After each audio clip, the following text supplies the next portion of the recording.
All righty. Well, this morning we are going to talk about using a goal matrix to extend student learning.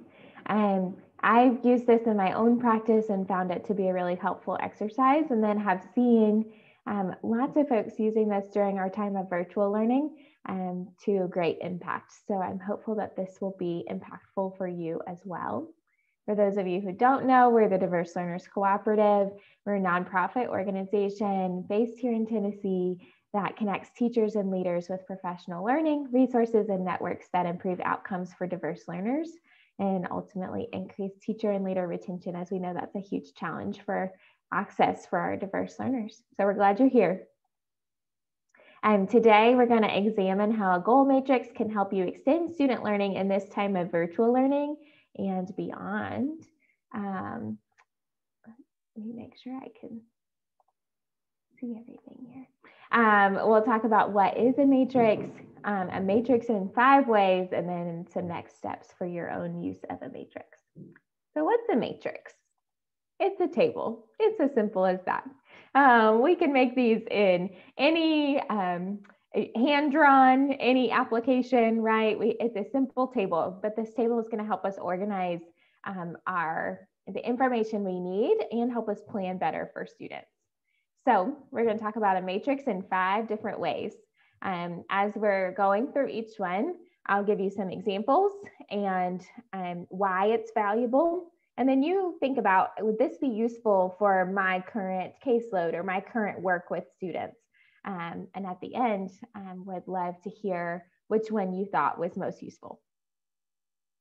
So first, a matrix could be used to integrate IEP goals across a day. So if this side includes our students' IEP goals, right? Identifying letters, following multi-step directions. These could also be goals that were found on an ILP, depending on your range of students. How do we look through the course of the day and identify opportunities for them to access that goal, whether that's through modeling or practice or assessment of that goal? So for example, in identifying letters during center time, we could of course have them do a letter matching activity. And during center time, we could also have them follow picture directions to complete center rotations. So looking at it across the day gives them more opportunities to practice that goal. Now in our time of virtual learning, we're probably looking at what the day looks like at home. So can we collaborate with families and look at how IEP goals or individualized student goals of any sort could be used or integrated at home? And this would be an example of that. Could identifying letters, could they sing the ABCs while brushing their teeth and then identify letters on a cereal box or other food packages, things like that. So really identifying what home activities link to their IEP goals, and really well-written IEP goals are going to have opportunities to practice across settings. When we do integrate IEP goals like this, they're going to have more opportunities to practice the target skill, increase generalization of the skills across contents and settings, and then you're able to collaborate with families or other teachers in order to further those skills for that child. So that's example number 1. Here are some other examples of that same matrix that might be helpful to see, is that even if it wasn't a specific way to use that goal, you could identify in different areas that they're going to have an opportunity to practice. Or you could work with the English 10 teacher and say, these goals are all related to your content. And so how can we work on them together to make sure that this student has access to practice in those areas? Other ways to look at this. You could also look at it as a kind of movable classroom board. And so you could change out the different activities that they are working on depending on the student and then the time of day, or look at it across content areas. The second is to think about growth across language domains. So I see a couple EL teachers in the room here. You could think about the different parts of your lesson or the different content areas, depending on how you want to look at it, and then really map out where students are reading, writing, listening, and speaking. So just using a simple table like this means that I can visually see that students have access to all language domains within this single lesson. I can also map out the different supports that I might give them. For example, on the Do Now, they're going to read a grade level text with picture definitions off to the side or in the margin. And then they're going to write one sentence response given a sentence starter. So that includes two different kinds of supports that I can incorporate into the lesson given my child's language proficiency. So that's another way to use this. For the value of this kind of strategy would be to plan for accessible language across a lesson or content area, increasing practice of language across domains, collaborating with general education teachers to actually plan opportunities for this. And then what we are going to see from this is long-term growth in language proficiency. Number 3, we can use a table or a matrix to organize your data strategy. And I used this a lot. It helped me figure out when and where I was going to take data on my students' IEP goals.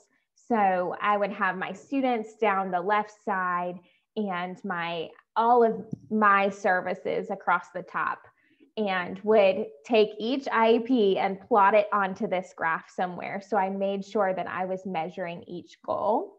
I used this table directly to take data sometimes. So if it was reading 100 words per minute on a 3rd grade text, I would give them the probe and I would record right here. It was 87 this week, put the date at the top, and I would fill this in as I went. So I knew I was taking data on everybody's goals.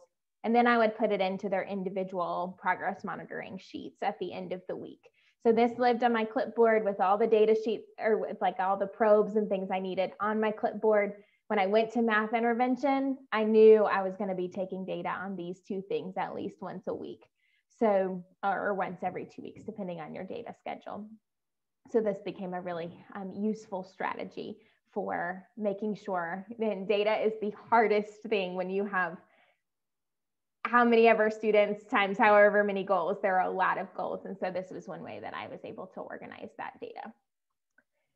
So this helps you organize your strategy, of course, mark off each box as you go. It integrates into other data tracking systems. For example, I would do this handwritten and then put it all into Google Sheets at the end of the week for each student or other systems that you may have.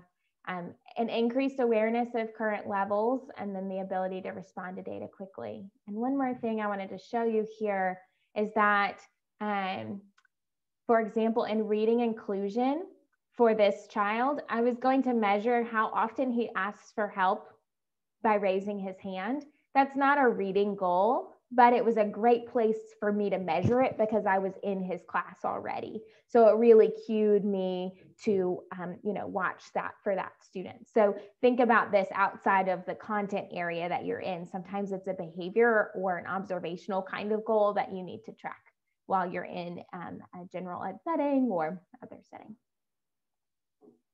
4th is, let's say that you have a student with a more significant disability and they're included in a class like science or social studies. We see this often, but then in that class, they're really only, socializing with peers, which is great, but they're not necessarily interacting with content in a meaningful way. And so this is one way that you could collaborate with your science teacher, for example, to integrate their needs and goals into the class and have them interact with the content directly. So let's say Ashley has a goal of reading 1-syllable words in context. In a science class with a week of the study of cells, we could specifically map out things that Ashley could do that relate to both the content or to a peer, right? How are they going to interact within that class and with the content?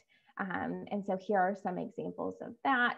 And then I could work with it as a special ed teacher. I might work with the science teacher to identify the right activities or share, I think Ashley would be able to do this, and here's the support that she might need for that. So a great point of collaboration. Of course, with your ELs, you could do this as well, is building in reading goals or writing goals directly into the content. And then I said reading and writing, but as I was speaking, was saying, oh, and this would be a great way to build in speaking and listening, because our content teachers don't always know how to support those domains.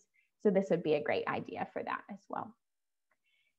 You'd be integrating goals within the lesson or a set of lessons, building in opportunities for practice of the goals within that content, collaborating with general education teachers, and ultimately creating an inclusive environment for all students to grow.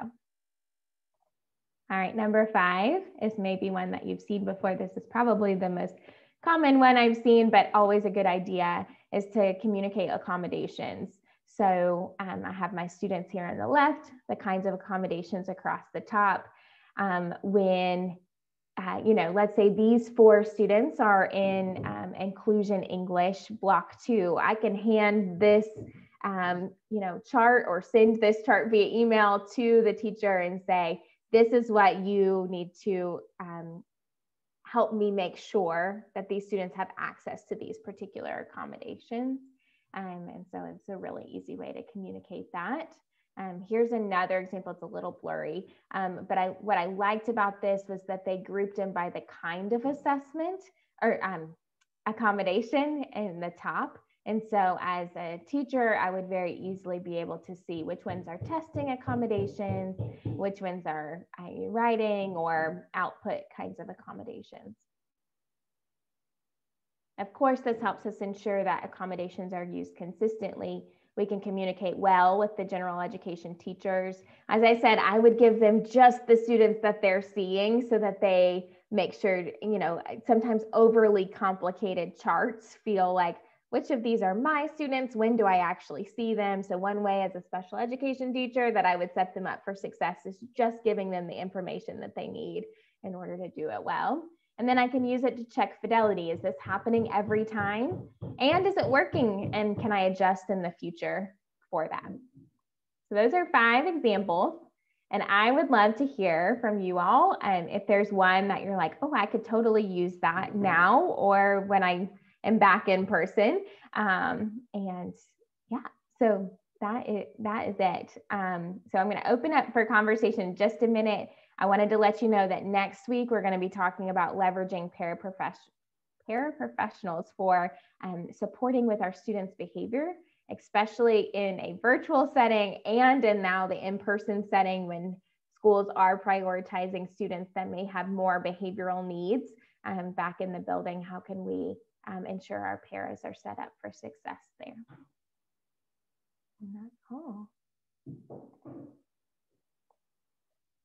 So what do you think? What do you think would work well for you?